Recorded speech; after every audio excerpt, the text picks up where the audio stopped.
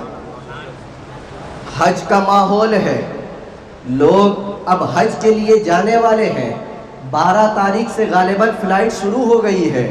آپ ان حجاج کرام سے رابطہ کیجئے، یا جو لوگ حج کر چکے ہیں، حج سے آ چکے ہیں، آپ ان سے ذرا پوچھئے کہ میدان عرفات میں بھی انہوں نے اپنی زندگی کو گزارا، ایام گزارے۔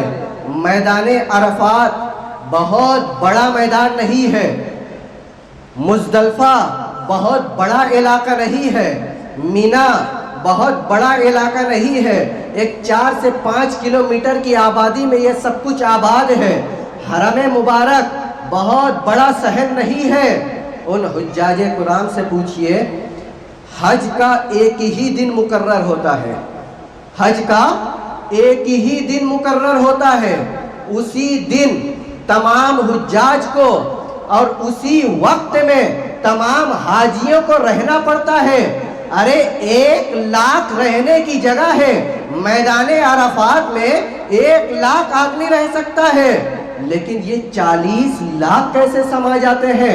حج کے دنوں میں یہ 40 لاکھ کیسے سما جاتے ہیں؟ مزدلفہ میں اگر عام دنوں میں قیام کریں تو 1 لاکھ آدمی بس قیام کر سکتا ہے۔ حج کے دنوں میں ایک ہی وقت میں، ایک ہی دن میں سارے حجاج پورے دنیا سے پہنچتے ہیں، حاضر ہوتے ہیں، سما بھی جاتے ہیں۔ حرم مبارک میں 1 لاکھ بھی نہیں، چند ہزار لوگوں کی تعداد اس میں حاضر ہو سکتی ہے، کعبہ مشرفہ اپنی گود میں لے سکتا ہے، لیکن پوری دنیا سے حجاج کرام 30 سے 40 لاکھ جاتے ہیں، سارے حجاج طواف کرتے ہیں۔ ارے یہ کیسے ہو سکتا ہے؟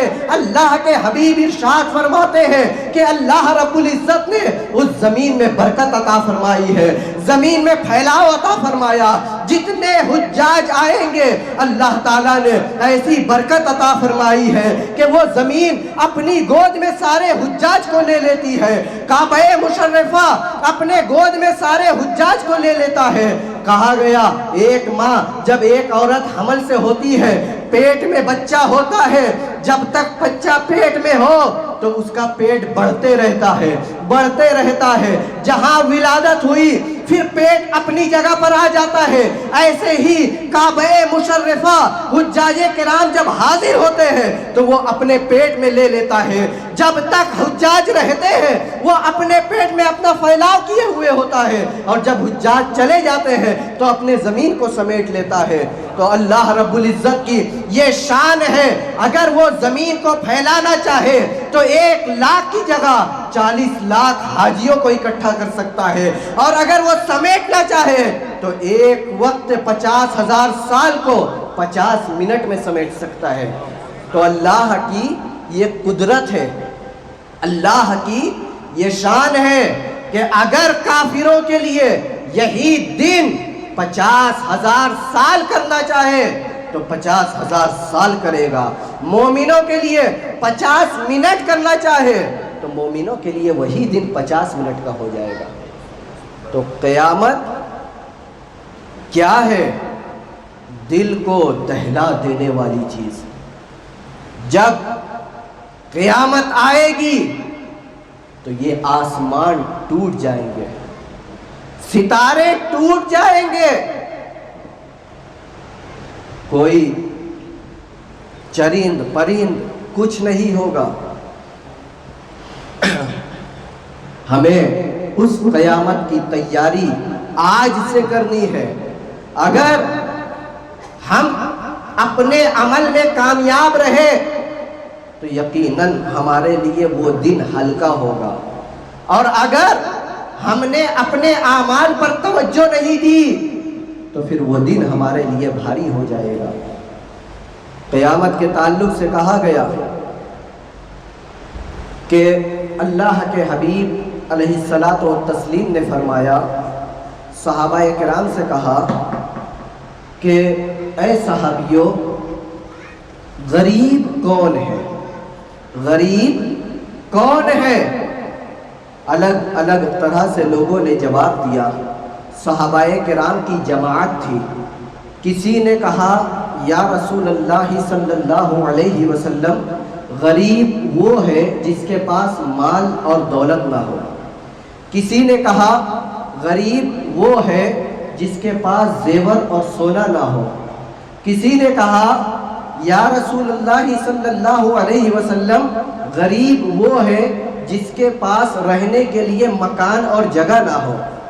آقا کریم علیہ الصلاۃ والتسلیم نے ارشاد فرمایا، نہیں، غریب وہ نہیں جس کے پاس مال و دولت نہ ہو، غریب وہ نہیں جس کے پاس رہنے کے لیے مکان اور جگہ نہ ہو۔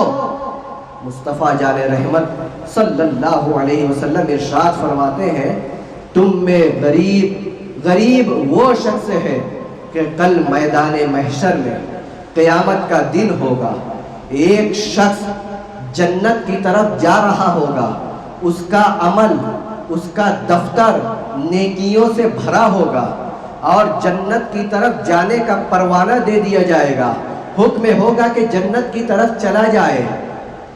لیکن جب وہ جنت کی طرف بڑھے گا تو چند لوگ آئیں گے اور اللہ کی بارگاہ میں التجا کریں گے، عرض کریں گے، گزارش کریں گے کہ مولا اس بندے سے تو مجھے حساب دلوا۔ یاد رکھو، اللہ تعالیٰ جس سے حساب لے لیا تو پھر ہم لوگ نہیں بچ پائیں گے۔